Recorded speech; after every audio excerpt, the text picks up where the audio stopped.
یہ دعا کریں، دل سے دعا اللہ تعالیٰ صحت عطا فرمائے. شہزاد کے والد صاحب کی صحت کے لیے اور ان کے خاتمہ بالخیر کے لیے دعا کریں، دل سے دعا ہے جی اللہ تعالیٰ صحت عطا فرمائے اور ایمان پر موت مقدر فرمائے. آن لائن کریڈٹ کارڈ کے ذریعے رقم ادا کرنے پر دراز کی طرف سے 101 10% یا 20% ڈسکاؤنٹ ملتا ہے، وہ صحیح ہے یا نہیں ہے؟ ہاں ٹھیک ہے. کیا فرماتے ہیں مفتیان کرام مسئلہ مذکورہ کے بارے میں کہ ایک مسافر شخص کہیں پر نماز پڑھنے کے لیے اترا، جب وہ نماز پڑھنے کے لیے مسجد پہنچا تو آخری رکعت میں شریک ہوا. واضح رہے کہ اس جماعت میں اکثر تعداد مسافرین کی تھی. اب اس شخص کو معلوم نہیں کہ امام مسافر ہے یا مقیم، تو اب اس حالت میں وہ 2 رکعت پڑھے گا یہ 4 رکعت. یہ بڑی کنفیوژن ہوتی ہے کہ پتہ ہی نہیں ہوتا امام مسافر ہے یا مقیم ہے اور وہ آخری رکعت میں ہوتا ہے. تو اسی وجہ سے امام پر یہ لازم ہے کہ وہ سلام پھیرنے کے بعد بتائے کہ میں مسافر ہوں. اتموا صلاتکم فإنا قوم سفر. نبی صلی اللہ علیہ وسلم جب مسافر ہوتے تھے تو سلام پھیرنے کے بعد یہ اعلان کرتے کہ ہم مسافر ہیں، جو مقیم ہے وہ اپنی نماز مکمل کر لیں. تو امام پر بھی یہ لازم ہے کہ وہ ایسی جگہ نماز پڑھا رہا ہے کہ لوگوں کو کنفیوژن ہو سکتی ہے، تو وہ سلام پھیرنے کے بعد اردو میں بتا دے کہ میں مسافر ہوں، آپ اپنی نماز مکمل کریں. اس سے پیچھے پتہ چل جائے گا. نہیں پتہ چلتا تو پھر امام نے اگر اعلان نہیں کیا تو بظاہر یہی ہے کہ وہ مقیم ہے، تو آپ 4 رکعت مکمل کر لیں، پھر پوچھ لیں. پوچھنے کے بعد اگر مقیم ہے تو ہو گئی نماز، نہیں ہے تو پھر 2 رکعت پڑھیں دوبارہ. نبی صلی اللہ علیہ وسلم نے اکثر دھوتی پہنی ہے، پھر علماء کرام اکثر دھوتی کیوں نہیں پہنتے؟ تہبند پہنا ہے، ازار پہنا ہے، کیونکہ اس زمانے میں رواج ہی یہی تھا. تو شلوار کی بھی مجھے یاد پڑتا ہے کسی روایت میں تذکرہ ملتا ہے. ہر قوم کا اپنا کلچر ہوتا ہے. تو نبی صلی اللہ علیہ وسلم نے گدھے کی سواری فرمائی ہے، گھوڑے کی سواری فرمائی ہے، ٹھیک ہے نا، جو کی روٹی کھائی ہے. اس زمانے میں لوگ جو کی روٹی زیادہ کھایا کرتے تھے، کھجوریں کھائی ہیں. تو اب یہ نہیں کہ لوگ آپ کا مزاج کھجور کا ہے یا نہیں ہے پھر بھی آپ کھجوریں کھا رہے ہیں. کھجور ہر آدمی کو تو موافق نہیں آتی. یا گدھے آپ کو سواری جو ہے نا گاڑی ہے اور آپ گدھے پر سواری کریں. اب انگریزوں کو اگر آپ کہیں یہ کرتا شلوار پہنے تو سردی سے ٹھٹر کے ویسے ہی مر جائے گا بیچارہ لندن میں، اور یہاں اتنی سردی ہوتی ہے. تو اس لیے اسلام نے کسی قوم کا کوئی مخصوص لباس نہیں رکھا. دین فطرت ہے نا، تو فطرت کے حساب سے لوگوں کو آزادی دی ہے جو جس زمانے کے حساب سے لباس پہننا چاہے.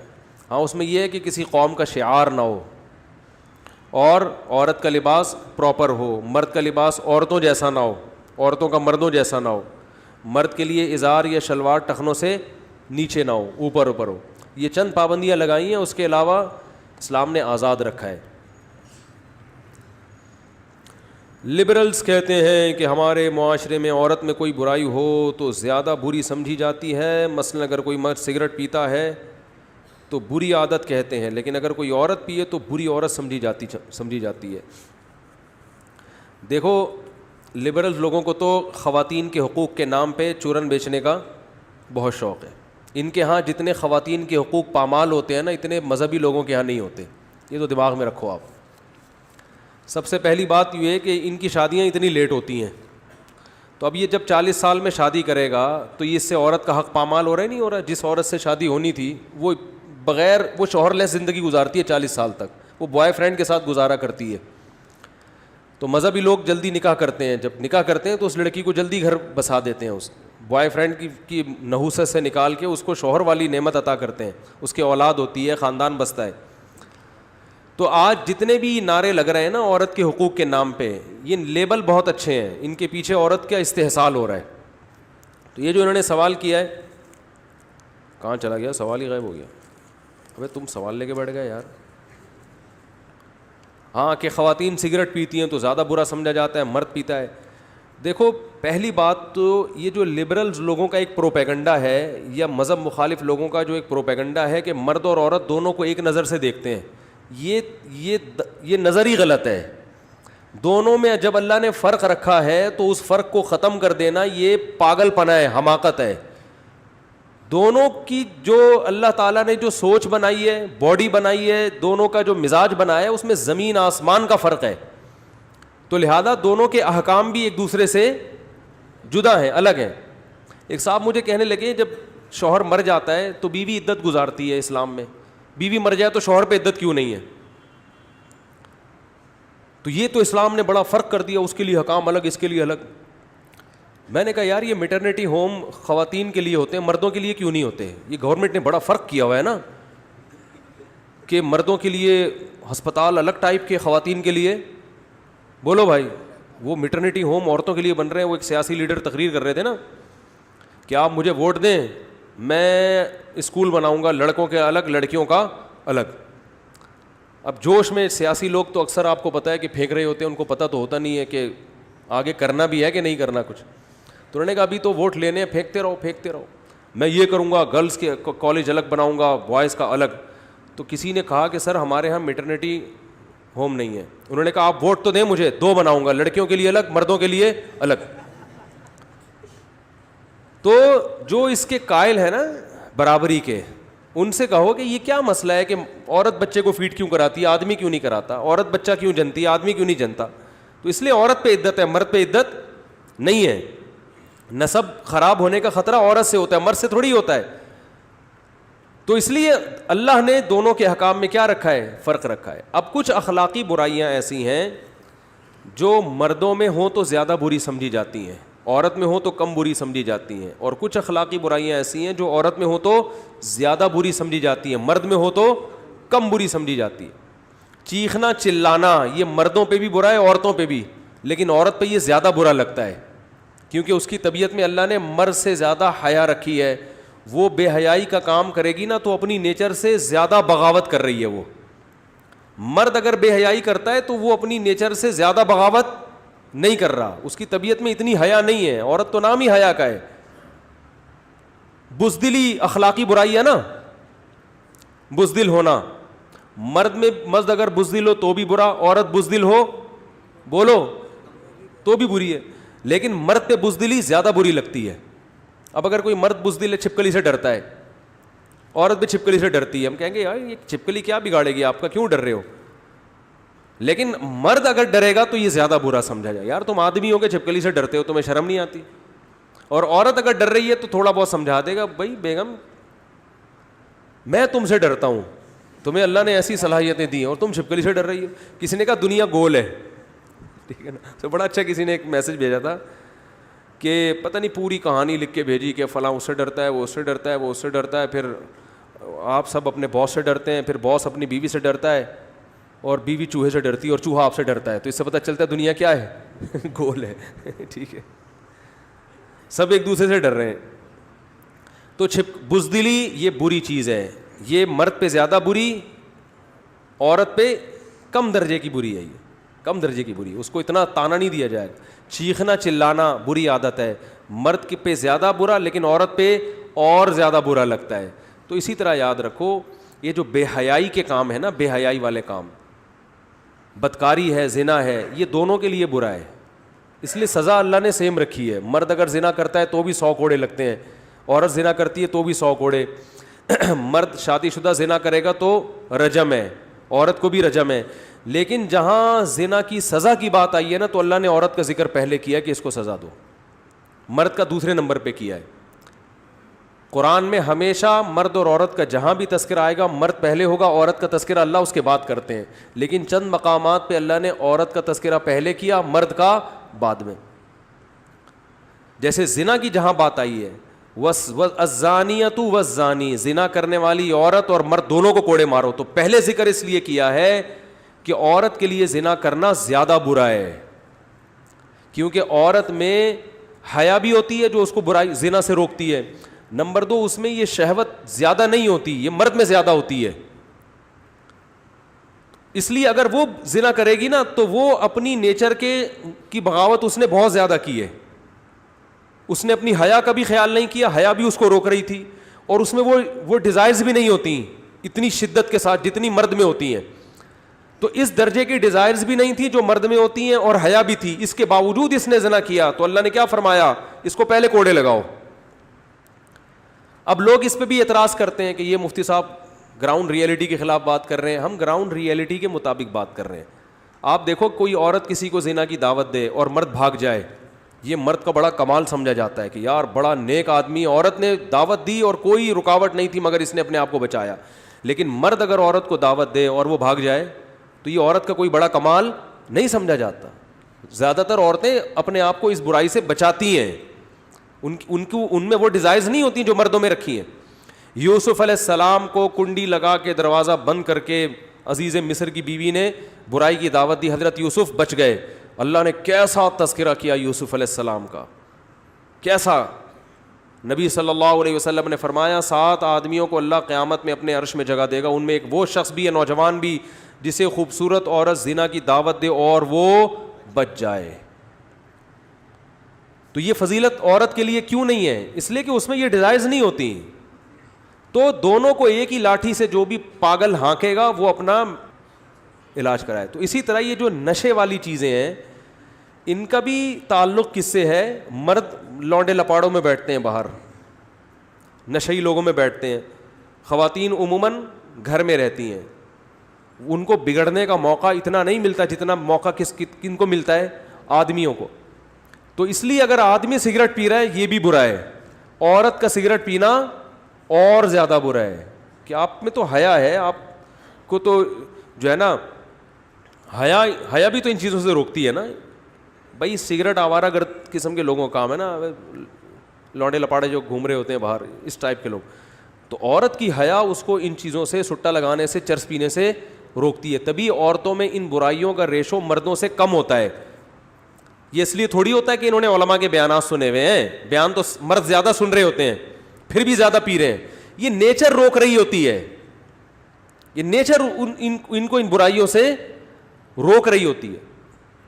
ہمارے ایک دوست امریکہ گئے, انہوں نے مجھے بتایا کہ وہاں ایک خاتون نے, ایک گوری آئی, ان کے پاس سوال پوچھا کہ آپ کا جو اسلام ہے وہ مرد کو جو 4 کی اجازت دیتا ہے, عورت کو اجازت نہیں دیتا. تو عورت کی بھی تو ریکوائرمنٹ ہو سکتی ہے نا کہ وہ ایک سے زیادہ مردوں کے پاس جانا چاہتی ہے, اس کی بھی تو ریکوائرمنٹ ہو سکتی ہے. تو انہوں نے بڑا اچھا جواب دیا. انہوں نے کہا اسلام نے جن 4 عورتوں کو ایک مرد پر قناعت کا حکم دیا ہے نا, ان سے عورتیں مراد ہیں جو عورتوں کی فطرت پر ہوں, جو کیا ہوں, جو واقعی عورت ہوں. آپ جس کلچر کی بات کر رہی ہو نا, اس خاتون سے کہا یہاں بہت سی عورتیں رہی نہیں ہیں, وہ آدمی بن گئی ہیں. تو عورت جب اپنی فطرت پہ ہوگی تو وہ کبھی اس کا تقاضا نہیں کرے گی کہ اس کو بھی 4 مردوں سے نکاح کی اجازت دی جائے. تو وہ کبھی بھی تقاضا نہیں کرے گی اس کا, اس کی نیچر اس کو قبول نہیں کرے گی. ہاں اگر عورت کو اس کی فطرت سے ہی ہٹا لیا جائے, وہ بے حیا بن جائے, پھر تو وہ ظاہر ہے اس کے پھر احکام وہ تھوڑی ہوتے ہیں, پھر تو وہ اس کی نیچر ہی چینج ہو گئی ہے نا. کسی کو چرس کی عادت پڑ گئی ہو, ہیروئن کی عادت پڑ گئی ہو, تو اب اس سے ہیروئن اور چرس کو تھوڑی حلال قرار دیا جائے گا کہ اس کا چونکہ چرس کے بغیر گزارا نہیں ہوتا لہذا اس پہ چرس پینا واجب ہے. او بھائی گزارا نہیں ہوتا, یہ تیری ہیڈیک ہے, تو نے اپنے آپ کو برباد کیا, اب تو چھوڑے گا, چرس حلال نہیں ہو جائے گی. تو ایسے ہی یاد رکھو, بہت سی یہ آج کل چونکہ مرد ادھورے لباس پہنتے ہیں, لوگ کہتے ہیں واہ وہ اس سے تو کوئی نہیں پوچھتا, عورت ادھورا لباس پہنے تو پورا میڈیا حرکت میں آ جاتا ہے اور لوگ ملامت کرتے ہیں. تو بھائی مرد کے لیے پردے کے حکام الگ ہیں, عورت کے لیے پردے کے حکام الگ ہیں. مرد کے لباس کم پہننے سے بے حیائی نہیں پھیلتی اتنی جتنی عورت کے بے لباسی سے پھیلتی ہے. لیکن کمال کی بات یہ کہ مرد پھر بھی پراپر ڈریس پہن رہا ہے, پورے یہاں سے لے کے, یعنی یورپ میں تو جتنا مرد ڈھک سکتا ہے نا, میرا خیال ہے بس آنکھیں اور چہرہ رہ گیا ہے تاکہ پہچان میں آ جائے کہ یہ وسیم بھائی ہیں, ستار بھائی ہیں, غفار بھائی. آج پورے بیان میں وسیم بھائی نہیں آئے تھے, چلو وہ بھی آ گئے, وہ ناراض ہو رہے ہوں گے یار آج مفتی صاحب ہمیں بھول گئے. تو فطرت کے بالکل کیا چل رہا ہے, یہ نیچر سے لڑوا رہے ہیں ہم کو یہ لبرلز لوگ. تو اسی میں یہ جو میں نے ماتحت والی بات کی تھی, عورت کی فطرت ہے وہ مرد کے ماتحت رہنا چاہتی ہے, وہ نہیں آنکھوں میں آنکھیں ڈال کے بات کرنا چاہتی. لیکن میڈیا نے اس کو کیا بنا دیا ہے, مرد کے مقابلے میں لا کے کھڑا کر دیا ہے. اب وہ مقابلے میں جب مرد کے آ کے کھڑی ہو گئی ہے تو مرد اس کو تسلیم نہیں کر رہا اس مقابلے کو. نتیجہ کیا نکل رہا ہے, گھروں میں لڑائی اور پھر علیحدگی. تو میڈیا کو چاہیے خواتین کو یہ سمجھائے اپنے شوہروں کی ماتحت بنو. جیسے نبی نے فرمایا عورت کی جنت اس کا شوہر ہے, وہ عورت جنت میں داخل نہیں ہو سکتی جس کا شوہر اس سے ناراض ہے, وہ نہیں داخل ہو سکتی. اس کو خوش کرو, اس کی اطاعت کرو, اس کی فرما برداری کرو, گھر بساؤ. لیکن الٹی کہانیاں پڑھائی جا رہی ہیں, ساسوں کی خدمت لازم نہیں ہے, سسر کی خدمت لازم نہیں ہے. تو کمال ہے یار, جب کچھ بھی لازم نہیں ہے تو گھر میں کیا پیڑے کھانے کے لیے آئی ہے وہ؟ ٹھیک ہے, جب ایک گھر میں رہتے ہیں تو سب بڑوں کی خدمت کرتے ہیں. بیٹے پر بھی لازم ہے اپنے ماں باپ کی خدمت کرے, جو بھی گھر میں بڑے ہیں, تو عورت پر بھی لازم ہے گھر کے بڑوں کی خدمت کرے. چھوٹوں پر اس کو یہ لیبل نہ لگائیں کہ ساس سسر کی خدمت, اس کو یہ کہیں کہ چھوٹوں پر لازم ہے کہ وہ بڑوں کی خدمت کرے. چاہے وہ شاگرد ہو, شاگرد پر لازم ہے اس کا استاذ کی خدمت کرے. وہ پوتوں پر لازم ہے دادا کی خدمت کریں, نواسوں پر لازم ہے نانا کی خدمت کریں. تو صرف ایک بہو پر لازم نہیں ہے ساس سسر کی خدمت, ہر چھوٹے پر لازم ہے کہ وہ اپنے بڑے کا خیال رکھے. اس لیے میں اب اس کو یہ لیبل نہیں لگاتا کہ بہو پر ساس سسر کی خدمت لازم, اس لفظ سے چڑھتے ہیں لوگ. چھوٹے پر لازم ہے کہ جب وہ جوائنٹ فیملی میں گھر میں رہتے ہیں تو اپنے بڑوں کا خیال رکھیں. ساس سسر نہ بھی ہو, آپ کے ماموں بوڑھے ہو گئے, وہ آپ کے ساتھ گھر میں آ کے رہتے ہیں, آپ پر ان کی خدمت بھی لازم ہے. نہیں آ رہی میرے خیال ہے بات سمجھ میں. اور اگر کوئی عورت نہیں کرے گی خدمت تو غیرت مند آدمی برداشت نہیں کرے گا اس کو کہ یار میرا ماموں ہے, میرا چاچا ہے, بوڑھا ہے, وہ گھر میں پڑا ہوا ہے, تم اس کو پانی نہیں پلاتی, تم وہ چائے کا کہہ رہا ہے, تم اس کو چائے بنا کے نہیں پلا سکتی. یہ تھوڑی ہوتا ہے بھائی, پھر ایسے نہیں گھر چلتے. بالکل آزاد, ہر آدمی کیا کہہ رہا ہے میں کیا ہوں, آزاد. اچھا, بعض خواتین کو یہ بھی شکایت ہوتی ہے کہ نبی بھی گھر میں کام میں ہاتھ بٹاتے تھے. تو ہاتھ بٹانا سنت عمل ہے, بٹانا چاہیے. ہم بھی کوشش کرتے ہیں ٹوٹی پھوٹی طریقے سے ہاتھ بٹانے کی, آپ بھی بٹایا کریں, لیکن کتنا. اب جو لبرل لوگ ہیں نا وہ کہہ رہے ہیں کہ گھر کے کام عورت کی ذمہ داری نہیں ہے. وہ بالکل گوروں والا کلچر لا رہے ہیں کہ برابر برابر کام کریں گے گھر کے, آدھا آدمی کرے گا, آدھا کون کرے گا, بولو, مرد. تو اس پہ بھی آواز اب اٹھ رہی ہے. تو میں کہتا ہوں پھر گھر کے باہر کے کام بھی آدھے آدھے ہونے چاہیے. کیا خیال ہے؟ کمانا بھی تو گھر کے باہر کا کام ہے نا. دیکھو کھاتے تو دونوں بیٹھ کر ہیں, کماتا کون ہے؟ شریف لوگوں میں ابھی تک یہ کلچر چل رہا ہے کہ آدمی کماتا ہے. تو پھر آدھا کمانا بھی کس کی ذمہ داری ہو؟ عورت کی ذمہ داری. آدھی کس کی ذمہ داری ہو؟ مرد کی. تو پھر یہ بھی ہونا چاہیے, تو جو کہ نہیں ہونا چاہیے. اس سے تو نقصان ہوگا, عورت کا استحصال ہوگا. لیکن آپ چاہیے کرتے رہو, مگر معاشرے میں ہو یہی رہا ہے, اور معاشرہ اس طرف چل پڑا ہے کیونکہ ہمارے دیندار لوگوں نے بھی اب کمپرومائز کر لیا ہے, ہتھیار ڈال دیے. اب گھریلو عورت چاہیے ہی نہیں, پڑھی لکھی چاہیے. اور پڑھی لکھی کا مطلب ایجوکیشن نہیں ہے, جاب کرے وہ جاب. تو جاب کی وجہ سے اب گھر کا سسٹم تباہ و برباد ہو رہا ہے. وہ بھی کمائے, آپ بھی کماؤ. شام کو میں کہتا ہوں گھر کی ضرورت نہیں ہے, ہوٹل لے لو کرائے پر, اسی میں ملاقات کر لیا کرو.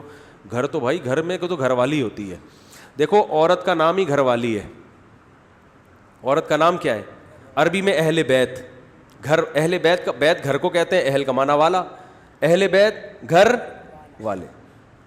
تو جو عورت کا لقب ہی گھر والی ہے اسی کو گھر سے باہر نکال دیا, تو پھر گھر میں کون رہے گا؟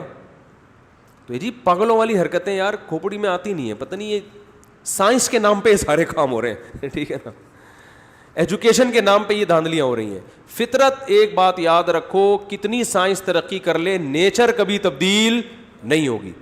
آپ کہو کہ 10,000 سال پہلے چونکہ لوگ دانتوں سے روٹی چبا کے کھایا کرتے تھے, اب تو دنیا ایڈوانس ہو گئی ہے, اب میں برگر کھاؤں گا اور چبے چبائے برگر گرینڈ کر کے کھاؤں گا کیونکہ اب سائنس بہت آگے نکل گئی, اب چبانے کی ٹینشن نہیں لوں گا. تو یہ پاگل پنا ہوگا کہ نہیں ہوگا؟ او بھائی سائنس جتنی بھی ترقی کرے, آپ کی 6 فٹ کی 5 فٹ کی جو باڈی ہے وہ چینج تھوڑی ہوئی ہے.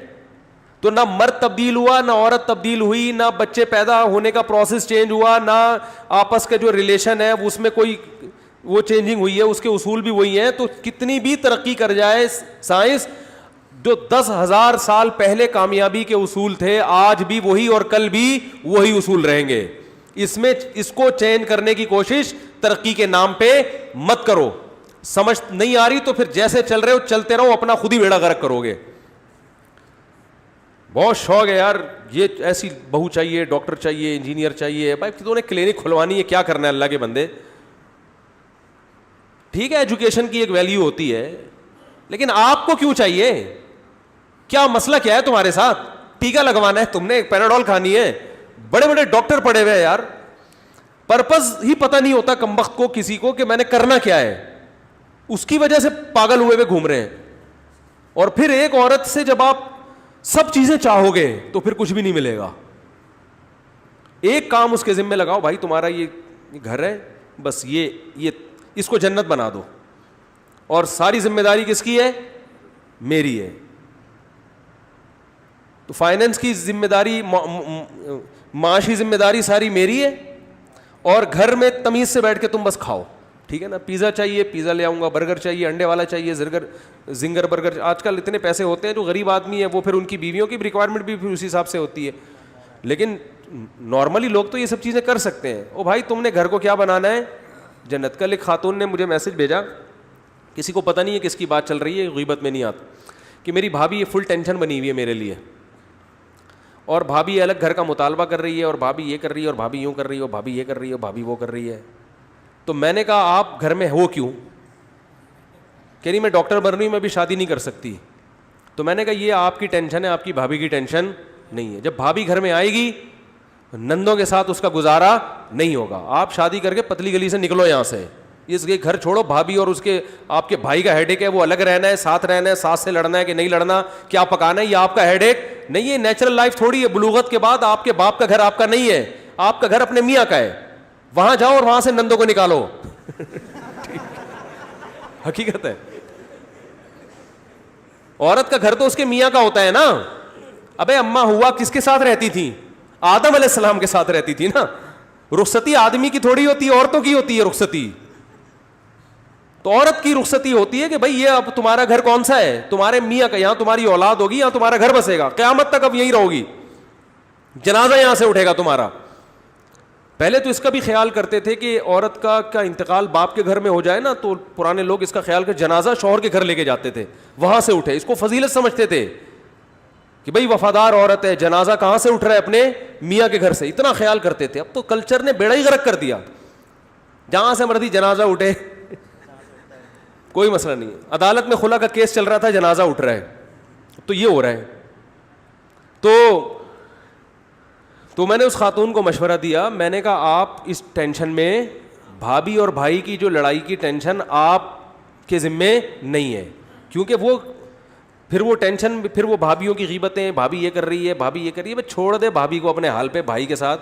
آدمی کو پتا ہوتا ہے بیگم کو کس طرح لے کے چلنا ہے, کیا اس کی برائیاں ہیں, کیا اچھائیاں ہیں, وہ اس حساب سے چل رہا ہوتا ہے. اسے پتا ہوتا ہے میری بیوی میں یہ برائیاں ہیں, لیکن کوئی بات نہیں یار, میں اس کو چھوڑ نہیں سکتا, یہ برائی کے باوجود میں اس کو رکھوں گا, برداشت کروں گا. وہ صحیح نہیں کر سکتا, لیکن عورتیں اس کو سیدھا کرنے کی کوشش کرتی. میری بھابھی میں یہ برائی کیوں ہے, سیدھی کیوں نہیں ہو رہی برائی؟ تو پولیس نہیں کر سکتی, آپ کہاں سے سیدھا کر سکتی ہو؟ تو چھوڑ دو, آپ اپنے گھر بساؤ یار, نکلو پتلی گلی سے. نہیں جی میں جب تک میڈیکل کالج میری ایجوکیشن کمپلیٹ نہیں ہو جاتی میں شادی نہیں کروں گی. یہ خواتین کے وہ ہوتے ہیں. تو ٹھیک ہے, جب ایجوکیشن کمپلیٹ ہو جائے گی, اچھی ڈاکٹر تو بن جاؤ گی, لیکن اس کے ساتھ پہلے آپ کو کسی سائیکیٹرک کو دکھانا پڑے گا. کھوپڑی صحیح کام کرنا اس وقت تک چھوڑ چکی ہوگی. اتنے گھریلو گھر میں جھگڑے ہو چکے ہوں گے نا, اور جب ایک دفعہ دماغ کی سیٹنگ آؤٹ ہوتی ہے نا, پھر ایسی خواتین شادی ہو کے یہ ساری ٹینشن پارسل کر دیتی ہیں سسرال میں. آئی بات سمجھ میں؟ کیونکہ اپنا ہی کھوپڑا صحیح نہیں ہوتا. تو جب ٹینشن کے ساتھ رخصتی ہوئی ہے تو وہ پھر جب دیکھو فریش دماغ آدمی ہر جگہ خوش رہتا ہے, ہر نیگیٹو کو بھی پازیٹیو لے جاتا ہے. اور جو پہلے سے ہی جلا بھنا بیٹھا ہو اور پہلے سے ہی ڈپریشن میں ہو, وہ دوسروں کو بھی ڈپریشن میں ڈالتا ہے کہ نہیں ڈالتا؟ وہ لطیفہ سناتا ہوں نا, امام صاحب بیان کر رہے تھے کہ 3 آدمی جہنم میں جائیں گے, ایک وہ جو زنا کرتا ہے, ایک وہ جو سود کھاتا ہے, تیسرا وہ, ابھی کہہ نہیں لگتے تھے کہ آدمی اٹھ جاتا تھا. امام صاحب ایک بات میری سن لیں. امام صاحب نے کہا بیٹھ جا, بات تو کمپلیٹ ہونے دے. پھر شروع کرتے, 3 آدمی جہنم میں جائیں گے, ایک وہ جو زنا کرتا ہے, دوسرا وہ جو نماز چھوڑتا ہے, تیسرا. پھر وہ کہتے ہیں امام صاحب 1 منٹ کی بات. امام صاحب کو غصہ آ گیا. امام صاحب نے کہا بیٹھ آرام سے. پھر کہنے لگے 3 آدمی جہنم میں, ایک وہ جو زنا کرتا ہے, دوسرا وہ جو نماز چھوڑتا ہے, تیسرا وہ جو کھڑے ہوئے نا, اس نے کہا تیسرا یہ جائے گا جہنم میں. ٹھیک ہے, تیسرا کہہ رہے یہ جائے گا جہنم. تو غلط کہا امام صاحب نے, لیکن جب آدمی ڈپریشن میں ہوتا ہے تو پھر اس طرح کی باتیں کرتا ہے. تو یہ پھر اپنی وہ گھر کی جوائنٹ فیملی کی ٹینشن لے کے, یہی ٹینشن کہاں جائے گی؟ اسی ٹینشن کے ساتھ ان کی رخصتی ہوگی. وہ بھی پتہ نہیں ہو کہ نہ ہو, کیونکہ ڈاکٹر بننے میں ٹائم لگے گا, پھر یہ ہوگا, پھر یہ ہوگا, پھر وہ عمر بھی نکل جائے گی. پھر ایک نئی ٹینشن کہ میری بھابھی کی شادی ہو گئی میرے بھائی جیسے ہیرے سے, اور میرے لیے کوئی رشتہ آ ہی نہیں رہا. پھر یہ ایک عذاب ہے. گھر میں نندوں کا وجود جو ہے نا بہت بڑی اللہ کی رحمت ہے, کیونکہ نندیں بھی بیان سنتی ہیں. تو گھر میں بہت بڑی اللہ کی رحمت ہے نندوں کا وجود. تو ابے بھائی اپنے گھر کا اپنا گھر بناؤ, جا کے وہاں شوہر سے بول دو کہ میں میڈیکل کالج میں پڑھ رہی ہوں, میں اپنی ایجوکیشن جاری رکھوں گی. یہ شرط لگا لو سسرال. اور اچھا عزت دار شوہر ہوگا تو بولے گا اب یہ باقی تعلیم میرے خرچے پہ ہوگی. انسان کا بچہ ہوگا تو کیا بولے گا کہ بھائی میری بیوی ڈاکٹر بن رہی ہے تو میری عزت ہوگی معاشرے میں, بھائی ڈاکٹر صاحب کے ہسبینڈ جا رہے ہیں, ٹھیک ہے نا, ٹھیک ہے, ان کو تو کچھ نہیں آتا لیکن ان کی وائف کیا ہیں, پڑھی لکھی ہیں, تو اسی بہانے عزت ہو جائے گی تھوڑی سی. تو اب بولو بھائی کہ یہ باقی خرچہ کون اٹھائے گا, میں اٹھاؤں گا, تو نکلو گھر سے یہاں سے. نہیں تو یہ ان لڑائیوں کا کوئی علاج نہیں ہے. بھابھی کو نند نہیں ٹھیک کر سکتی, یہ ذہن میں رکھو, نہ ٹھیک کرنے کی کوشش کرنی چاہیے. مفتی صاحب شرک پر بیان کریں. بیان ہوا ہے میرا شرک پر. مفتی صاحب قیامت کے دن اللہ تعالیٰ حساب کس طرح لیں گے, اس پر تفصیلی بیان کریں. او بھائی یہ تو 6 گھنٹے کے بیانات ہیں. مفتی صاحب گھر سیل کر رہے ہیں, رکاوٹیں بہت آتی ہیں, دعا کی اپیل ہے, دل سے دعا, اللہ تعالیٰ آسانی فرمائے. گھر بیچنے میں جو رکاوٹیں آتی ہیں کوئی بندش یا جن چڑیل بھوت کا اثر نہیں ہوتا. گھر بیچنا آسان کام نہیں ہے. کوئی انڈے والا برگر تھوڑی بیچ رہے ہیں کہ 2 منٹ میں بک جائے گا. یہ بہت سے لوگوں کی فون آتے ہیں کہ بھائی گھر بیچ رہے ہیں, 1 سال سے کوشش میں لگے میں نہیں بک رہا. بھائی وہ گھر ہے, وہ اتنے آسانی سے نہیں بکے گا. ایسا ہی بک رہا ہوتا, لوگ ارب پتی بن چکے ہوتے, ادھر گھر خریدا ادھر کسی کو پہنایا, ادھر دوسرا خریدا ادھر کسی کو پہنایا, ایسے تو مزے آ جاتے لوگوں کے. یہ پھر تھوڑا حیا کے خلاف مسئلہ ہے بھائی. میری صحت کے لیے دعا فرمائیں. زاہد اقبال ساہیوال سے دل سے دعا ہے. B4U کمپنی کے نام سے کمپنی جو لوگوں سے پیسے جمع کرتی ہے, مختلف کاروبار میں لگاتی ہے, جس کا ہر ماہ لگی ہوئی رقم کے حساب سے پروفٹ دیتی ہے, یا منافع جائے. مجھے اس کمپنی کا نہیں پتا, اگر یہ پروفٹ میں شرکت کے بیس پر نفع دے رہی ہے تو پھر جائز ہے. پروفٹ میں شرکت کا مطلب جتنا کمپنی کو پروفٹ ہوگا اور آپ کی انویسٹمنٹ سے, تو اس میں اتنے % آپ کا, اتنے % کمپنی کا. اگر ایسا ہے تو ٹھیک ہے, ورنہ ٹھیک نہیں ہے. کیا والد صاحب سے اپنا علیحدہ حصہ مکان میں مانگ سکتے ہیں؟ اگر بھائیوں میں نہ بن رہی ہو اور مکان دادا کے نام ہو, جی مانگ سکتے ہیں. اگر ابا مان جائیں تو بہت اچھی بات ہے, لیکن مرنے کے بعد پھر دوبارہ حصہ ہوگا. زندگی میں ابا کوئی بھی گفٹ دیں گے تو وہ وراثت نہیں ہے. اس لیے زندگی میں بیٹے کو اگر وراثت سے محروم کرنا ہو کوئی حصہ دے کے, تو اس کا طریقہ یہ کہ لون دیا جائے, قرضہ, جیسے گولڈ کی شکل میں قرضہ دے دو. مثال کے طور پر 100 گرام گولڈ بیٹے کو دے دیا اور کہا یہ تمہارا ہے. گولڈ اس لیے کہ کرنسی تو ڈی ویلیو ہوتی رہتی ہے نا. گولڈ دے دیا اور کہا کہ جب میں مروں گا تو تمہارا جو حصہ بنے گا نا, تو یہ قرضے کی مد میں کاٹ لیا جائے گا. سمجھ میں آ رہی ہے بات؟ تو پھر جو حصہ اضافی ہوگا وہ تمہیں دے دیں گے, اگر تمہاری طرف آ رہا ہوگا تو تم سے لے لیں گے. انتقال ہو گیا تو اس کی قبر پر شور دعائیں مغفرت کے لیے جا سکتا ہے. یہ انتقال کے بعد بیوی سے رشتہ ختم ہو جاتا ہے. وہ بھائی دنیاوی لحاظ سے رشتہ ختم ہوتا ہے, بیوی سے اخروی لحاظ سے ختم نہیں ہوتا. میاں بیوی میں جب میں سے کسی ایک کی بھی موت ہو جائے تو دنیا کا رشتہ ختم ہوتا ہے, آخرت کا ختم نہیں ہوتا. سمجھ رہے ہو؟ دنیا کا ختم کا مطلب دنیاوی حکام میں ختم ہو گیا. یہی وجہ ہے کہ مرد پھر نکاح کر سکتا ہے, عورت بھی کہیں اور شادی کر سکتی ہے, لیکن آخرت کے لحاظ سے ہے. لہذا قبر پہ بھی جا سکتے ہیں, اس کے لیے دعا بھی کر سکتے ہیں, صدقات و خیرات بھی کر سکتے ہیں. کیا کرنا چاہیے؟ رشتہ رہا اتنے عرصے, اس کو بالکل بھول جانا اور اس کے لیے مغفرت کی دعا نہ کرنا کہ نامحرم بن گئی ہے, یہ غلط ہے. تو آخرت میں یہی ملے گی. اب پتہ نہیں خوشی ہو رہی ہے, غم ہو رہا ہے, اللہ ہی بہتر جانے. تو آخرت میں اللہ جبھی تو دے دیں گے نا کہ یہ ابھی رشتہ ختم تھوڑی ہوا ہے آپ کا آخرت کے لحاظ. اور مرنے کے بعد اپنے ریلیٹیو سے ملاقات ہوتی ہے. یہ قرآن و سنت سے بات ثابت ہے. آپ جیسے ہی مرتے ہیں تو جو برزخ میں آپ کے دنیا سے پہلے جا چکے ہیں ان سے ملاقات ہوتی ہے. تو اگر آپ صدقات و خیرات کریں گے, بیگم کے لیے دعائیں مغفرت کریں گے تو ملاقات ہوگی, اچھی ملاقات ہوگی, بیگم خوش ہوگی. ماشاءاللہ آپ نے زندگی میں تو خیال نہیں کیا, لیکن بہرحال مرنے کے بعد آپ نے بہت خیال کیا. کتنے لوگ, ایک خاتون نے اپنے میاں کے مرنے پر اس کے لیے پورا ہاسپٹل بنایا. ہاسپٹل کا نام بھی میں بتا سکتا ہوں لیکن شاید ان کو برا لگے. ہاسپٹل بنایا اپنے میاں کے لیے, صدقہ جاریہ. کیا خاندانی خاتون یار. میں نے کہا دیکھو کتنی محبت اپنے میاں سے.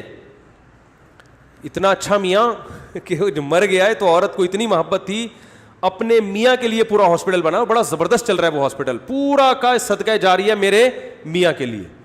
تو جب یہ عورت مرے گی تو میاں کتنا خوش ہوگا, بھائی تو نے میرے لیے کتنے گفٹ بھیجے. کیا خیال ہے بھائی؟ تو اسی طرح ماں باپ کے لیے بھی کیا کرو, بیوی بچوں کے لیے بھی کیا کرو جو بھی دنیا سے جا چکے ہیں, اور دوسروں کے لیے کرو گے تو لوگ آپ کے لیے بھی کریں گے. اچھا میرے بھائی مفتی صاحب او بھائی یار یہ مفتی صاحب میں نے 2-3 ہندوؤں سے ادھار لیے تھے, مجھے اب وہ بندہ, اچھا سوری یار بندوں کو ہندوؤں لکھا ہوا ہے, رائٹنگ تو صحیح کرو اپنی ہے, ہندو تو ادھار نہیں دیتے اتنے آرام سے, میں بھی حیران ہو رہا تھا.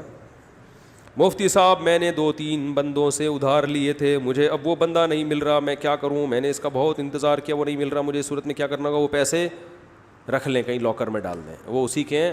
بالکل جب مایوس ہو جائیں کہ کوئی نام و نشان نہیں ہے تو اس کے رشتہ داروں سے رابطہ کریں, رشتہ دار بھی نہیں مل رہے تو پھر یہ رقم اس کی طرف سے صدقہ کر دیں, لیکن وہ اگر آ گیا تو پھر دینے پڑیں گے آپ کو دوبارہ, وہ صدقہ پھر آپ کی طرف سے ہو جائے گا. مفتی صاحب آپ کہتے ہیں کہ کوئی اسلام میں کسی کا مال استعمال کرنا بہت مشکل کام ہے, کچھ بھی ہو جائے صاحب حق تک اس کا حق لوٹانا پڑے گا. نبی نماز جنازہ نہیں پڑھاتے تھے, کسی کا قرضہ ہوتا تھا کہ پہلے قرضہ واپس کرو پھر نماز پڑھاؤں گا, یا کوئی ذمہ داری لے کے میں اس کا قرضہ واپس کروں گا. تو مالی معاملات میں بھائی بہت حساب کتاب اسلام میں بہت مشکل ہے, 1 روپیہ بھی نہیں رکھ سکتے کسی کا. مفتی صاحب آپ کہتے ہیں کوئی چیز استعمال نہ ہو تو کچھ عرصے بعد وہ چیز بیکار ہو جاتی ہے, مثلا آپ نے کہا تھا اگر چلو گے نہیں تو ٹانگیں ناکارہ ہو جاتی ہیں. اچھا بھائی, تو یہ بات بالکل ٹھیک ہے, آپ اگر کھانا چھوڑ دیتے ہیں تو معدہ کام کرنا چھوڑ دیتا ہے, آپ چلنا پھرنا چھوڑ دیتے ہیں تو آپ کے جسم یعنی ٹانگیں ناکارہ ہو جاتی ہیں. دیکھو باڈی بلڈر جو ہے وہ ہاتھوں سے وزن اٹھاتا ہے تو ہاتھ کیا ہو جاتے ہیں؟ مضبوط ہو جاتے ہیں. تو جو بھی قوتیں انسان کی استعمال نہیں ہوتی وہ ناکارہ ہونا شروع ہو جاتی ہیں. تو انہوں نے پوچھا ہے کہ جو لوگ دیر سے نکاح کرتے ہیں ان میں پھر ان کے لیے بھی نقصان دہ چیز ہوتی ہوگی کہ بھائی ان کے بھی جو ہے نا وہ ڈیزائرز کم ہو جاتی ہیں. تو بالکل ایسا ہی ہے, دیر سے نکاح کرنے کا یہ نقصان ہے, مگر اس کا یہ مطلب نہیں ہے کہ نکاح دیر سے ہو رہا ہے تو آپ غلط طریقے سے اپنی خواہشات پوری کرنا شروع کر دیں, کیونکہ اس میں اور دوسرے نقصانات بہت زیادہ ہیں, کیونکہ وہ فطرت کے خلاف ہے, گناہ بھی ملے گا اور فطرت کے خلاف کے عادی ہو جائیں گے آپ. دیکھو لوط علیہ السلام کی قوم کو لڑکوں سے بدفعلی کی عادت پڑ گئی تھی نا, ان کو نکاح میں دلچسپی ختم ہو گئی, تو جسم کو کوئی خرابی نہیں ہوئی, دماغ کیا ہو گیا؟ خراب. مینٹلی ڈسٹرب ہو گئے کہ نہیں ہو گئے؟ تو یہ نقصان ہوتا ہے جو بھی غیر فطری طریقوں سے اپنی خواہشات پوری کرتے ہیں, تو وہ جو ہے پھر وہ نیچر پہ قائم نہیں رہتے, ان کے لیے یہ مینٹلی ڈسٹرب ہونا یہ بہت بڑا نقصان ہے. تو اس لیے اپنے آپ کو نکاح کے علاوہ تمام راستوں سے بچانا لازم ہے, اس سے دنیا بھی تباہ ہوگی, آخرت تو ہوگی تباہ آپ کی. مفتی صاحب آپ کہتے ہیں اللہ سے مانگو وہی دے سکتا ہے, وہی دے گا, وہی ہر چیز پر قادر ہے, وہ چاہے تو تقدیر بدل دے, معجزہ کر دے. بہت لمبا سوال ہے بھائی, پورا معاشرتی علوم کا ایک سوال کا جواب آپ کا دے دیا نا, پھر یہ اتوار کو دے دیں بیان میں. میری سسٹر کی شادی پچھلے سال دسمبر میں ہوئی تھی, سسرال میں تشدد کے باعث عدالت سے رجوع کیا اور خلا لیا, عدالت نے سرٹیفکیٹ جاری کر دیا, لڑکے کو بھی اس بات کی اطلاع عدالت کے ذریعے دی گئی اور عدت کی مدت بھی پوری ہو چکی ہے, کیا آپ وہ دوسری جگہ نکاح کر سکتی ہے؟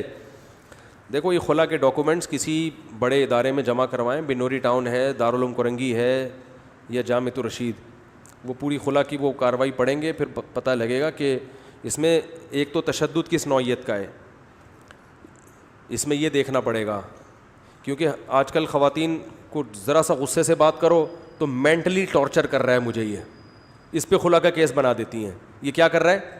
مینٹلی ٹارچر کیا اس نے مجھے. مینٹلی ٹارچر کا کوئی لیبارٹری تو ہے نہیں جس میں پتہ چلے کہ کیا ہو رہا ہے. تو عجیب ایک تھپڑ لگا دیا کسی نے غصے میں, غلط کیا, نہیں لگانا چاہیے, لیکن وہ پھر پرتشدد میں آ جاتا ہے. یہ تو عجیب ہی کہانی چل رہی ہے. تو اگر واقعتاً بہت زیادہ مار پیٹ تھی, بہت زیادہ تشدد کرتا تھا, تو ایسی صورت میں عورت کو یہ حق ہے کہ وہ عدالت سے نکاح فسخ کروا سکتی ہے, لیکن اس میں عدالت پر بھی لازم ہے کہ وہ چند کاموں کو پورا کرے. نمبر 1, اس پر ثبوت مانگے عورت سے, صرف عورت کے زبانی دعوے پر اعتبار نہ کرے. اب لوگ کہتے ہیں ثبوت نہیں ہے تو بیچاری کہاں جائے گی؟ تو بھائی ثبوت کے بغیر تو دنیا میں کوئی جرم ثابت نہیں ہوتا. ایک آدمی نے کسی کے ہاں چوری کی, آپ نے عدالت میں جا کے کہا اس نے میرے کروڑوں روپے پی گیا ہے, تو عدالت ثبوت مانگے گی نا. اب آپ کہیں میں ثبوت کہاں سے لاؤں, ایسے تو میرے کوئی فریاد رسی نہیں ہوگی. تو عدالت کہے گی بھائی آخرت میں آپ کو یہ پیسے مل جائیں گے, دنیا میں جب تک ثبوت نہ ہو اس وقت تک نہیں. ورنہ ہر عورت جا کے کوئی بھی کہہ سکتی ہے مجھے بہت مارتا ہے. میرے سامنے ایسے کیسز آ چکے ہیں, وکیل نے خود عورت کو کہا اپنے آپ کو سگریٹ سے یوں کرو, 2-4 یہاں بلیڈ سے مارو اپنے آپ کو, اور جا کے کہہ دو کہ یہ شوہر نے مارا ہے مجھے. تو گواہ ہونے چاہیے, یا شوہر کا اعتراف ہونا چاہیے, محلے والے بتائیں کہ ہاں بھائی یہ مارتا پیٹتا ہے, رشتہ دار بتائیں. تو عدالت گواہوں کو طلب بولو بھائی نہیں کرتی, صرف عورت کا بیان پر اعتبار کیا جاتا ہے. تو اس میں مفتیان کرام یہ دیکھتے ہیں کہ عدالت نے وہ پوری کارروائی کی ہے, گواہوں سے ثابت بھی کیا ہے کہ نہیں کیا. اس کے بعد پھر شوہر اگر آیا ہو اور وہ اعتراف کر لے کہ میں نے کیا ہے لیکن میں معذرت کرتا ہوں اور مجھے ایک دفعہ مہلت دی جائے, میں دوبارہ یہ جرم نہیں کروں گا, تو بھی پھر فسخ نکاح کا اختیار بولو بھائی نہیں ہے. عدالت اس کو مہلت دے گی. عدالتیں مہلت نہیں دے رہی کیونکہ فیملی سسٹم کو توڑنے کا پورا پلان ہے, اور یہ جنرل مشرف کے لیے عذاب جاریہ ہے. جنرل مشرف نے یہ قانون بنایا, اور جتنے زنا ہو رہے ہیں نا اور جتنے یہ ہمارے فیملی تباہ ہو رہی ہے, یہ سارا جنرل پرویز مشرف کے کھاتے میں جا رہا ہے عذاب. تو کیونکہ ایک آدمی نے پورا عدالتی لا کو چینج کر دیا اور گھروں میں تباہی مچا دی ہے اس نے, اور اس کے خلاف کوئی آواز نہیں بھی اٹھا رہا. یہ بھی ایک عجیب حساب ہے. تو اب مسئلہ یہ ہے کہ عدالت تو جب خلا کی ڈگری دے دیتی ہے تو دوبارہ پھر اس کیس کی سماعت نہیں کرتی. اب عورت کی جان چھوٹے کیسے, یہ بھی ایک مسئلہ ہے نا. اگر واقعی وہ ظلم کر رہا ہے اور عورت چاہتی ہے کہ پراپر طریقے سے نکاح ختم ہو, تو پھر علماء مشورہ یہ دیتے ہیں کہ دوبارہ سے کیس دائر کرے کسی بڑے ادارے میں, کسی بڑے مدرسے میں, ٹھیک ہے نا, اور وہاں پر مفتیان کرام کو یہ تحریر لکھے کہ میرا میاں میرے ساتھ یہ سلوک کرتا ہے, عدالت نے تو وہ شرعی طریقہ پورا نہیں کیا لیکن میں اس پروسیس کو پورا کرنے کے لیے تیار ہوں. میرے میاں کو بلایا جائے اور میں گواہ بھی پیش کروں گی, میں یہ ثابت کروں گی کہ اس کا سلوک میرے ساتھ اس طرح کا سلوک ہے, اس پہ میں ثبوت پیش کروں گی. تو یا تو میرا میاں سے مجھے طلاق دلوائی جائے, تو پھر علماء کو یہ شرعاً اختیار ہے, جماعت المسلمین کہتے ہیں اس کو, کہ علماء کی ایک جماعت بیٹھے گی, وہ پھر بلائے گی, کیونکہ جہاں عدالت کام نہ کر رہی ہو تو پھر یہاں یہ مجبوراً علماء کو یہ رائٹ دیا گیا ہے کہ پھر وہ کیا کریں گے, اس کے پورے گواہ طلب کریں گے, اور پھر فیصلہ اگر وہ دیکھتے ہیں کہ مرد ضدی ہٹ دھرمی کر رہا ہے اور وہ نہ تمیز سے رکھنے کے لیے تیار ہے اور نہ چھوڑنے کے لیے, یعنی بعض مرد لٹکا دیتے ہیں نا, تو لٹکانے کا تو اجازت نہیں ہے, تو پھر ایسی صورت میں وہ عدالت کو یہ رائٹ ہے, اصل میں تو عدالت کا تھا, جب عدالت نہیں کر رہی تو پھر علماء کو یہ رائٹ ہے کہ وہ اس کا نکاح ختم کر دیں. سمجھ رہے ہیں؟ تو ہم نے جو ایسے کیسز کیے ہیں, حل کیے ہیں, اس میں پھر ہمیں بہت سارے کیسز میں عورت کا غلط ہونا ثابت ہوا ہے کہ وہ الزامات جھوٹے لگائے تھے اس نے. کراس کویشچن بھی کیے جاتے ہیں نا, لیکن کچھ کیسز صحیح بھی ہوتے ہیں, میں یہ نہیں کہہ رہا سارے غلط ہوتے ہیں, کچھ کیسز صحیح بھی ہوتے ہیں. واقعی وہ مرد نہ رکھنے کے لیے تیار اور نہ چھوڑنے کے لیے تیار, عزت سے رکھنے کے لیے تیار نہیں ہوتا. تو ایسی کنڈیشن میں پھر جماعت المسلمین کو, وہ فرقہ نہیں جماعت المسلمین, یعنی علماء کی ایک جماعت کو یہ پھر حق ہوتا ہے, رائٹ ہوتا ہے کہ وہ عورت کا نکاح ختم کر دیں, وہ پھر فسخ نکاح ہو جائے گا, وہ ٹھیک ہو جائے گا. اب ہم علماء کو عدالت کے مقابلے میں نہیں لا رہے, ہم کہہ رہے ہیں عدالت یہ کام کرے نا تو پھر تھوڑی علماء آئیں گے, یہ تو عدالت کا کام ہے. جب وہ نہیں کر رہی تو پھر ایسے تھوڑی جو عورت اٹھ کے گئی خلا کی ڈگری, تو یہ بیویاں عدالتوں کی نہیں ہیں, یہ لوگوں کی اپنی اپنی بیویاں ہیں. عدالت صرف اپنی جج اپنی بیوی کو طلاق دے سکتا ہے, دوسروں کی بیویوں پہ اللہ نے جج کو اختیارات نہیں دیے. سمجھ رہے ہو کہ نہیں سمجھ رہے؟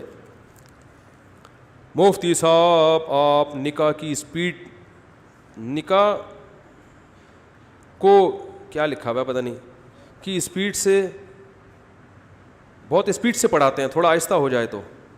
یہ کہہ رہے ہیں نکاح بہت اسپیڈ سے پڑھاتے ہیں, خطبہ, میرا خیال ہے یہ مقصد ہے. میں اس لیے اسپیڈ سے پڑھاتا ہوں کہ جو نکاح پڑھوانے کے لیے آ رہے ہوتے ہیں ان کی عمریں دیکھ کے لگتا ہے کافی لیٹ ہو چکے ہیں یہ, تو اب ذرا اسپیڈ سے پڑھاؤ کیونکہ اب مزید لیٹ نہ کرو اس میں. تو اس لیے ہماری نکاح پر خطبے کی اسپیڈ کیا ہوتی ہے, تھوڑی تیز ہوتی ہے اس لیے. اور دوسرا میں اتنے نکاح پڑھاتا ہوں کہ اگر میں وہ تجویز سے پڑھانا شروع کر دوں تو بھائی جو کام بہت زیادہ ہوتا ہے اس میں اسپیڈ خود بخود بڑھ جاتی ہے. لوگ بہت زیادہ کہتے ہیں آپ نکاح پڑھا دیں, آپ نکاح پڑھا دیں, آپ نکاح, تو ہمیں اسپیڈ, اور ایک اصل وجہ تو وہ ہے کہ لیٹ ہو چکے ہوتے ہیں تو اب تھوڑی اسپیڈ ہونی چاہیے. اچھا, لوگ بھی عجیب عجیب طریقے سے پڑھا رہے ہوتے ہیں نکاح. بعض قاضیوں کو دیکھا اتنی تجوید کے ساتھ اور پتہ نہیں اول آخر اتنے درود شریف, پھر گواہوں کے نام, اور پھر 3 دفعہ قبولواتے ہیں. وہ بھی تکلف ہے بھائی, اتنا مشکل شریعت نے نکاح کو نہیں بنایا. گواہ ایک تو لکھے ہوئے ہوتے ہیں نکاح نامے میں, وہ تو کاغذی کارروائی کے لیے. اصل گواہ تو وہ ہیں جو یہاں بیٹھے ہوئے ہیں, تو ان کا نام لینے کی ضرورت نہیں, بس ان کی موجودگی میں نکاح ہو جائے. ہمارے ایک مسجد کے امام صاحب نکاح پڑھاتے تھے, جب لڑکی کا نام لیتے تو نام لے کے یہ کہتے اور اس گھر میں اس نام کی کوئی دوسری لڑکی بھی موجود نہیں ہے. اور اتنا زیادہ, تو مجھے وہ ایک واقعہ یاد آتا تھا کہ ایک وہمی آدمی وہ نیتیں ہوتی ہیں نا لوگوں کی, بڑی لمبی لمبی نیتیں ہوتی ہیں, میں نیت کرتا ہوں 4 رکعت نماز ظہر کی پیش اس پیچھے اس امام کے. اصل میں تو یہ ہے کہ جب آپ ظہر کی نماز پڑھنے آ رہے ہو تو کھوپڑی میں یہی ہے کہ ظہر پڑھ رہا ہوں, تو استحضار تھوڑا سا کر لے بھائی ظہر پڑھ رہا ہوں, بس یہ کافی ہے. اور جب امام کے پیچھے کھڑا ہوگا تو خود بخود نیت ہوتی ہے کہ امام کے پیچھے پڑھ رہا ہوں, اکیلے نہیں پڑھ رہا. تو تھوڑا سا استحضار کرنا ہے بس. لیکن وہمیوں کو یہ باتیں سمجھ میں نہیں آتی. پھر یہ بتانے کی ضرورت نہیں 4 رکعت پڑھ رہا ہوں تو 3 رکعت, تو جب ظہر ہے تو 4 ہی ہوں گی نا, تمہاری مرضی سے 2 تھوڑی ہو جائیں گی وہ. تو لیکن وہمی کس طرح کرتے ہیں, ہمارے استاد واقعہ سناتے تھے. ایک وہمی آیا مسجد میں, اب ایک تو زبان سے بھی کہتے ہیں, ان کو ڈر لگتا ہے پتہ نہیں دل میں نیت آ رہی ہے کہ نہیں آ رہی, تو زبان سے بولتے ہیں. اب زبان سے کہہ رہے ہیں میں نیت کرتا ہوں 4 رکعت نماز ظہر واسطے اللہ کے, یعنی یہ بھی ہے کہ اللہ کے واسطے ہو رہی ہے, کسی اور کے واسطے نہیں ہو رہی, پیچھے اس امام کے, پیچھے اس امام کے, دل میں نیت کر لی یہ والا امام. تو اس کو خیال آیا کہ یار کنفیوژن ہو رہی ہے کہ یہ والا امام, بھائی بالکل اشارہ کر کے کہوں گا تو متعین ہوگا نا, ایسا نہ ہو کہ کیونکہ ذہن میں دوسرے بھی بندے آ رہے ہوتے ہیں اس وقت. تو پھر اشارہ کر کے کہتے ہیں پیچھے اس امام کے. اب اس کو وہم ہوا کہ یہ میری جو انگلی ہے یہ تھوڑی سی کرو ہے, تو جب میں نے یہ اشارہ کیا تو یہ ہو سکتا ہے تھوڑا سا یوں گھوم کے یوں چلا جائے. تو پھر ایسے کر کے کہتا ہے قریب جا کے پیچھے اس امام کے, یہ جو امام ہے نا یہ والا. پھر خیال ہوا کہ یار ابھی بھی تھوڑا سا انگلی میں کیا ہے, خم ہے. بھائی پوری سیدھی انگلی تو نہیں ہوتی نا, تھوڑا سا قدرتی طور پر خم ہوتا ہے انگلیوں میں, پیچھے یہ والا امام. پھر بھی شبہ ہوا تو جا کے امام کو دھکا دیکھتا ہے, کہتا ہے پیچھے اس امام کے. اور میں نے وہمی دیکھے ہیں نیتوں میں, نیت میں ہی 15 منٹ لگا رہے ہوتے ہیں, پاگل ہو جاتے ہیں. تو یہی حساب ہے, وہ نکاح ایسے پڑھا رہے ہوتے ہیں کہ دولہا جو ہے نا بالکل اس کا پوری کائنات میں ثابت ہو جائے کہ یہی ہے, کوئی کنفیوژن نہ رہے. ہمارے نبی نے نکاح کیسے پڑھایا ہے, بخاری میں, ادھر خاتون بیٹھی ہوئی تھی, ادھر وہ صحابی. تو آپ نے ان صحابی سے پوچھا مہر میں کیا دو گے, انہوں نے فرمایا کچھ صورتیں یاد ہیں, وہ ان کو زبانی یاد کرا دوں گا, فی الحال تو یہی مہر ہے اور کچھ جیب میں ہے نہیں. تو آپ نے فرمایا زوجتکہا بما معک من القرآن. زوجتو اس کا مطلب ہے, یہ جو میرا تفسیر کے لیکچر سن رہے ہیں ان کو پتہ ہے, سبحتو کی طرح. زوجتو میں نے نکاح کرایا, میں نے شادی کرائی, میں نے نکاح کرایا. زوجتو میں نے نکاح کرایا, کا مطلب اشارہ بھی نہیں کیا, کیونکہ بات انہی سے چل رہی ہے نا بھائی, بات جس سے چل رہی ہے تو تم سے وہی مراد ہے. کا معنی تم. زوجتکا میں نے تمہارا نکاح کرایا, ہاں اس سے, ہاں شی, کیونکہ ایک ہی خاتون تھی پوری محفل میں, تو اس کی طرف نہ اشارہ بلکہ ہاں یعنی اس خاتون سے. اس خاتون کا لفظ بھی لمبا ترجمہ ہے, ہاں کا معنی شی, ہر, یعنی ہم کا نکاح کس سے ہو رہا ہے, ہر سے ہو رہا ہے بس. بما معک من القرآن, ان صورتوں کے بدلے جو تمہیں یاد ہیں. یہ مہر, ہمارے یہاں مہر کے چلو سکہ رائج الوقت, اور پھر معجل میں اتنی تجوید میں فرق آتا ہے, اس میں نکالنا منہ سے مشکل ہو جاتا ہے. عند طلب, اور بھی بہت کچھ لگاتے ہیں, سکہ رائج الوقت. تو بھائی سکے رائج الوقت ہی ہوتے ہیں, ڈالر میں تھوڑی نکاح ہوگا پاکستان میں بیٹھ کر. مجھے بتاؤ جلیبی خریدنے جاتے ہو تو یہ کہتے ہو کہ 1 کلو جلیبی چاہیے سکہ رائج الوقت کے مطابق, سکہ رائج الوقت کے بدلے میں. وہ کہے گا جب تو پاکستان میں ہے تو کم بخت پیسوں کی جلیبی ملے گی نا, ڈالر میں تھوڑی ملے گا تجھے. سعودی عرب میں ہے تو ریال چلے گا, امریکہ میں ہے تو ڈالر چلے گا. تو یہاں بھی نکاح ہوگا تو سکہ رائج الوقت میں ہی ہوگا میرے بھائی. اور وہ تو سکے ہیں ہی نہیں, سکے تو پرانے زمانے میں ہوا کرتے تھے. تو اتنا تکلف ادھر, نبی کے نکاح میں اتنی سادگی, میں نے تمہارا اس سے نکاح کرایا قرآن کے بدلے جو تمہیں یاد ہے, بس یہ ہو گیا نکاح. اور ہمارے ہاں کتنا لمبا حساب کتاب چلتا ہے, اور بھی پتہ نہیں کیا کیا ہے. وہ جیسے میں تو بہت سے الفاظ بھول گیا ہوں. پہلے ہم جاتے تھے نا کسی نکاح میں تو اتنی لمبی گردان چلتی تھی نکاح کی, بچشمے کچھ اس طرح کے آتے تھے, بچشمے پتہ نہیں فلانے خود, بچشمے خود 4 گواہ, وہ گواہ پھر موکل اور وکیل, وہ پورے ایجاب و قبول میں یہ الفاظ آ رہے ہوتے تھے. یہ پوری تفصیل, پوری گردان پڑھنے کے بعد دولہا سے کہتے تھے کیا آپ نے قبول کیا. دولہا بھول جاتا تھا کہ یہ بات چل کیا رہی ہے ابھی. وہ بھول جاتا ہے کہ وہ ہو کیا رہا ہے. تو اس لیے آرام سے بھائی, تو فلانی کا تمہارے سے نکاح کرایا, قبول ہے, ہاں بھائی چلو شاباش آگے چلو. بہت سے اور بھی کام ہے دنیا میں, صرف یہی تھوڑی ہے. کافی ٹائم ہو گیا میرے بھائی, بس یار بہت ہو گیا بھائی. مصافحہ نہ فرمائیں, ٹھیک ہے نا, اور تمیز سے پتلی گلی سے سب حضرات چلے جائیں. اللہ تعالیٰ سب کو عمل کی توفیق عطا فرمائے.